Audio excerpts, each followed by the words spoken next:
As I have traveled to many countries around the world, I am often asked a question. If you could visit only one of all the countries you've been to, which would you choose? Without a moment's hesitation, I always answer India. And among its cities, Varanasi. Known as the home of over 300 million Hindu gods, Varanasi is regarded as the holiest city in India.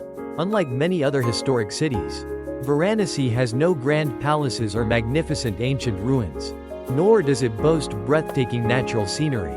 Yet, every year, it draws millions of pilgrims and travelers from all across India and around the world to the banks of the sacred Ganges River.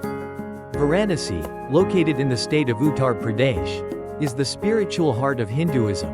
Its name comes from the combination of two rivers, Varuna and Asi, and in Sanskrit, Varanasi means the place that holds sacred waters. Situated on the middle reaches of the Ganges, the city, also known as Benares, is one of the oldest continuously inhabited cities in the world.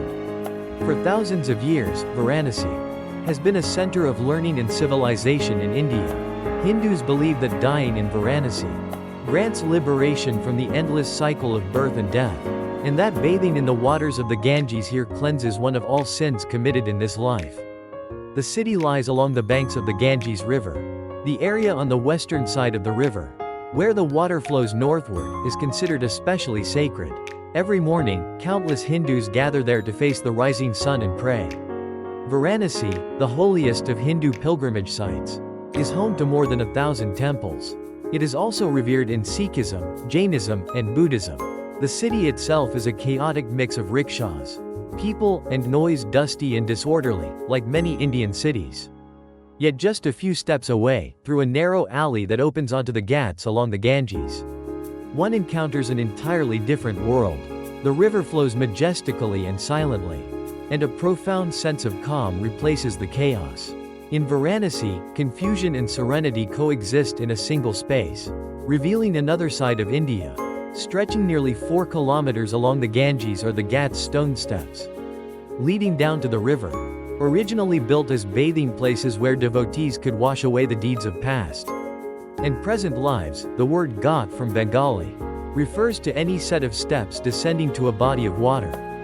In Hindi-speaking regions, however, ghat specifically refers to the sacred steps along the Ganges in Varanasi, carrying deep religious meaning. Walking along the Ghats is a mesmerizing experience.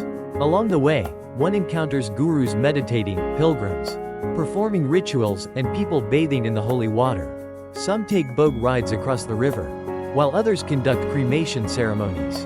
On the banks of the Ganges, one can witness the full spectrum of human life, joy and sorrow, faith and resignation, all within a single afternoon. For Hindus, the greatest wish at the end of life is to be cremated on the Ghats of Varanasi and have one's ashes scattered into the Ganges. Though people are born in different places, they wish to meet death on the banks of this sacred river.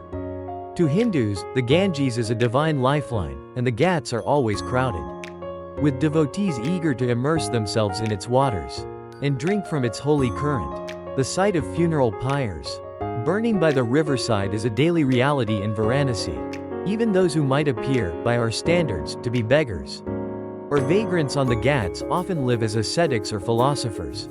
Indians seem to possess a worldview utterly different from ours, one that cannot be measured by our notions of effort or success. To our eyes, their way of life might appear idle or detached. But perhaps it is we who cling too tightly to small things. Watching them, I came to think that for people with such spiritual abundance, material poverty may mean little at all. The American writer Mark Twain once described Varanasi as older than history, older than tradition, even older than legend. There is a saying that a journey to India changes one's view of life.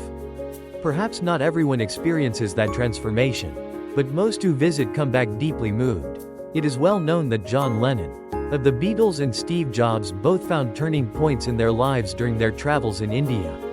Anyone who dreams of visiting India may one day find themselves packing their bags, knowing that those who went before returned change. About 10 kilometers downstream from the city along the Ganges stands a pontoon bridge, roughly 400 meters long, supported by large cylindrical metal floats.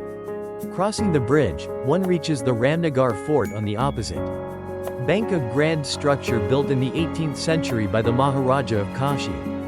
Today, it is visited mostly by Indian tourists, though foreigners do come despite the admission fee being, as in many Indian sites, about 10 times higher for them. Ramnagar Fort is quite large, featuring a museum within its walls. Built in the Mughal architectural style and finished with cream-colored sandstone, the fort surrounds a central courtyard garden. Inside, the museum displays a variety of artifacts once used by the royal family, household items, artworks, and personal belongings of the Maharaja of Varanasi. For travelers with extra time in Varanasi, it is a worthwhile place to visit, offering a glimpse into the city's regal past.